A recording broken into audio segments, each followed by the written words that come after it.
Shigeru Miyamoto was once quoted as saying, "Through the entire Nintendo 64 period, we were thinking of ways to produce a new Metroid title. We couldn't come up with any concrete ideas at that time."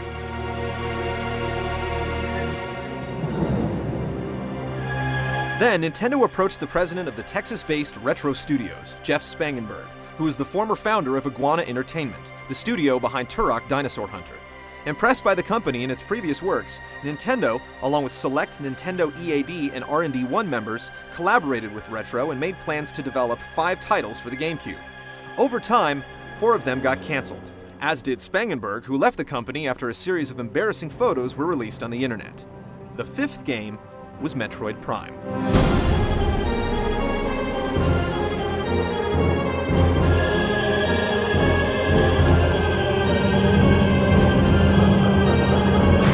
Metroid went 3D on November 18, 2002. Chronologically, Prime takes place after Samus's first mission on the NES. Aaron responds to a distress signal from a space station orbiting Talon 4 and quickly discovers that it's a space pirate research facility overrun by escaped specimens.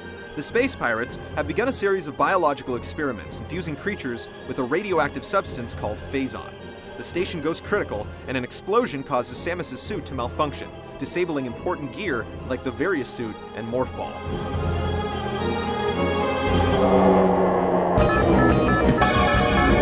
While escaping, she crosses paths with Meta Ridley and follows him to the planet below, where she learns of the meteor impact that brought phazon, the horrifying extent of the pirates' experiments, and the fate of the Chozo, who slowly perished after the impact.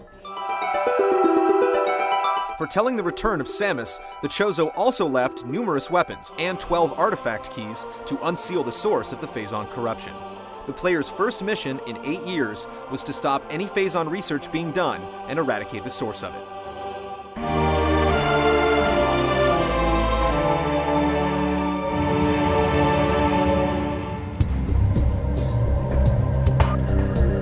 Metroid's flip into 3 dimensions was seamless. Prime retained the essential gameplay functions that made the franchise what it was: platform jumping, shooting, and exploring. And it looked better than ever as creatures nestled into dirt, bosses threw their weight around, and environments dripped, wiggled, and boiled. The series prided itself on atmosphere, and the absolute desolation you felt several miles beneath the surface of Talon 4 has yet to be matched.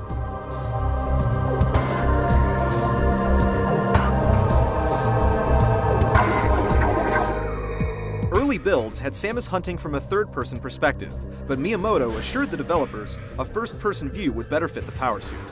This was handled rather cleverly by a smooth camera animation as she went from ball to human form. Gamers would have to adjust to the shift, and the industry would have to accept Nintendo's new custom genre. The company officially classified the game as a first-person adventure, not a shooter. Unique to any first-person game, Prime's point of view was from inside Samus's helmet. The HUD wrapped around her face, displaying health and ammo, maps, and imminent threats, but the real magic was how the visor became a real part of the world she was exploring. Steam obscured her view, bug guts splattered across her visor, and electrical enemies interfered with the display, causing it to go static. And if the lighting was just right, you could even catch a glimpse of the beautiful heroine's face.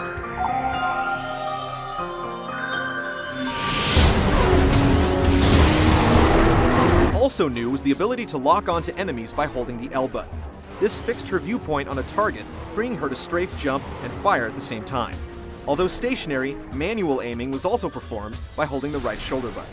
The simplified control scheme was easier to learn than the dual analog setup customary to most first-person shooters, and it also made traveling surprisingly manageable. There was no corner clinging or wall jumping, but there were still plenty of ways to explore.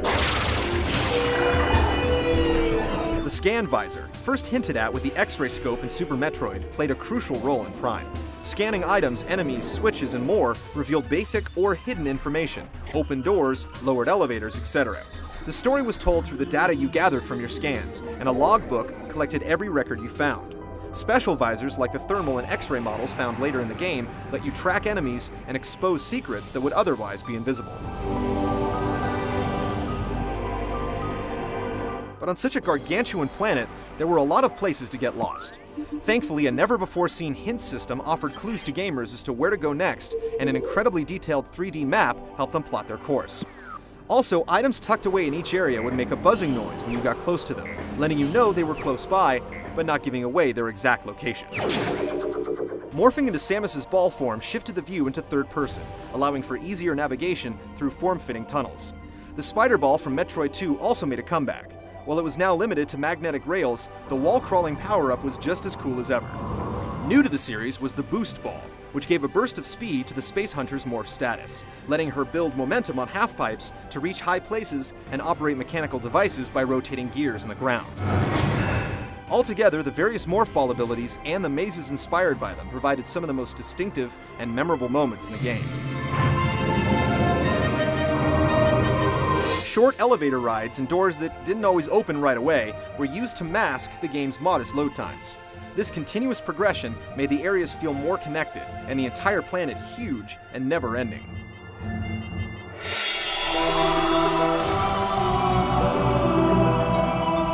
After discovering the space pirates' evil plans, retrieving the 12 artifact keys, and killing Meta Ridley, Samus unsealed the impact crater filled with mutated Metroids. There, she confronted the source of the Phazon, Metroid Prime, in an epic two-part boss battle that forced the galactic heroine to utilize every power-up she had gained.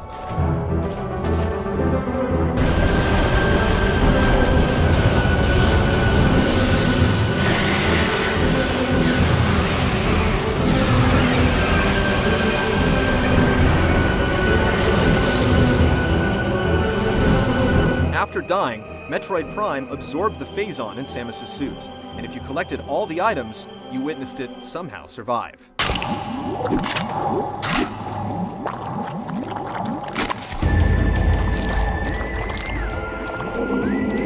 The multiple endings were not based on completion time, but on the percentage of items collected.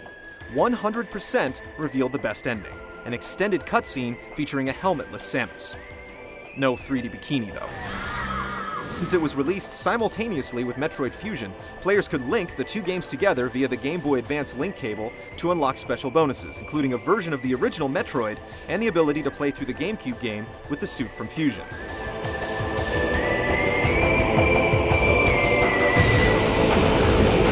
Fans were initially unsure about Prime. Morphing into 3D was a risky transformation for the franchise, and they weren't sure first-person was the best way to play. After its release, however, Metroid Prime received high praise from gamers and critics alike, selling over 1 million units in America alone and winning numerous Game of the Year awards.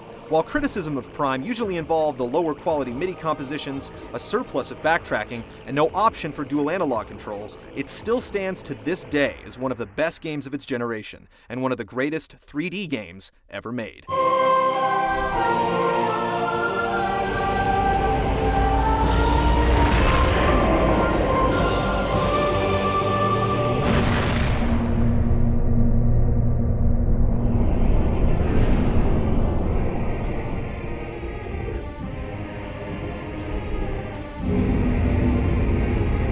Players soon realized that Prime was not just a subtitle tacked onto Metroid, but the beginning of a trilogy that would cross two platforms and spawn two handheld spin-offs. Retro Studios immediately began work on the sequel, hoping to live up to almost unreachable expectations.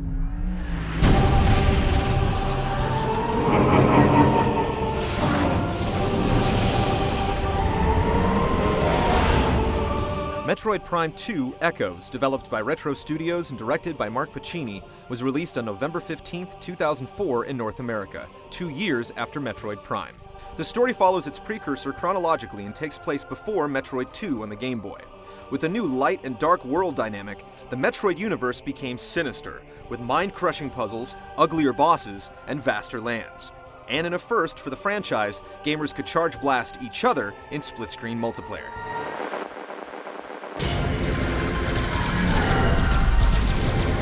While combating space pirates collecting Phazon on planet Ether, Galactic Federation Marines lost contact, and Samus was sent to investigate. And in a first for the franchise, gamers could charge blast each other in split-screen multiplayer.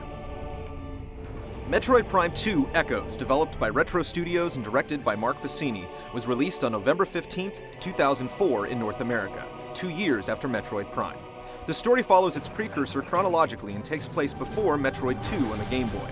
With a new light and dark world dynamic,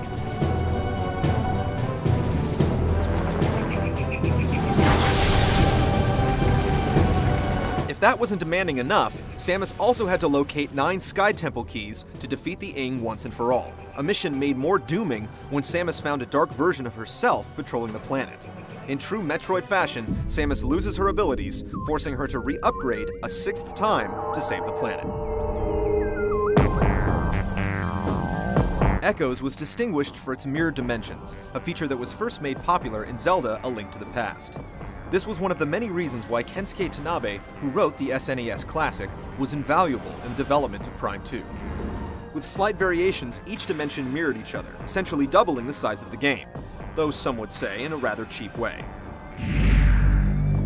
Both worlds worked against each other as well, as Ing inhabitants of Dark couldn't survive in the light of Luminoth, and vice versa. To avoid losing health in the toxic purple atmosphere, Samus activated light beacons put there by Luminoth. Actions done in one realm affected the other. Managing 2 dimensions at once made the puzzles more complex than ever before.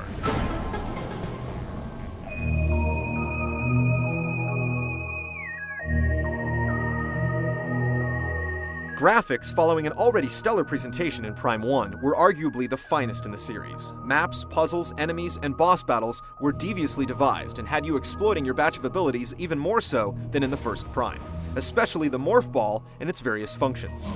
Combined with the gorgeous locales from the soaked wetlands of the Torvus Bog with destructible vegetation to the futuristic cybernetic sanctuary fortress, Planet Aether felt more genuine than any other planet Samus previously stepped boot on.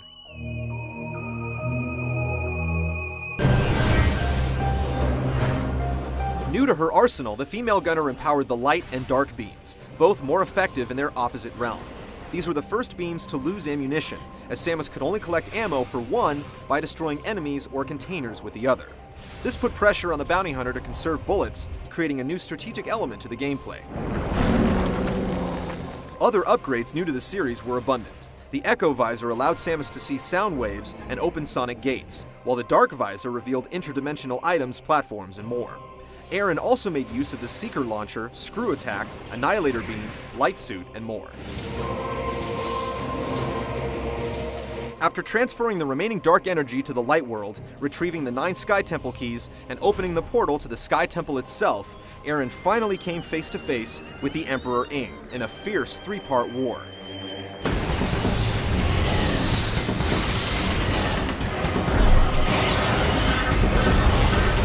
Defeating it put the dark side of the planet in critical condition, leaving you with 8 minutes to escape.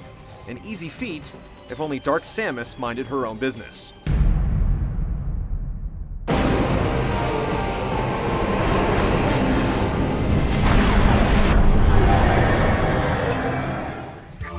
After fending off the evil reflection once more, Samus made it out alive. The best ending was once again based on the percentage of items. 100% showcased Samus in her Zero suit, a blue outfit that debuted in the GBA remake of the NES original. Dark Samus also made a repeat performance in the ultimate finale.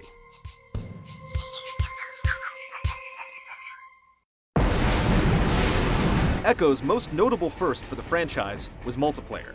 4 hunters could assume a different colored Samus and square off on a single screen in deathmatch or bounty mode, the latter challenging opponents to collect coins dropped by injured players. All the control from the single player was intact, and Morph Ball boosting disabled any auto-lock targeting. Adding space pirates collecting Phazon on the planet Aether, Galactic Federation Marines lost contact, and Samus was sent in to investigate. While combating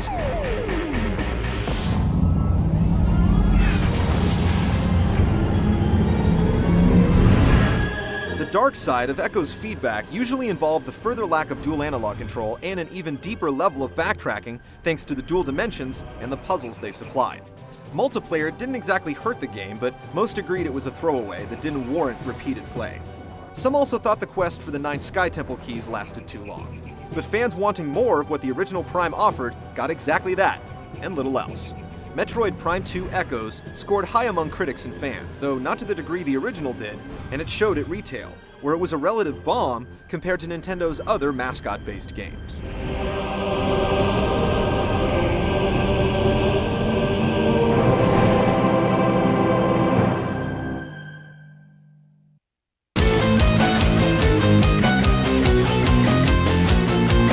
Come back for more Prime Time next week in Part 4 of our 5-part Metroid retrospective.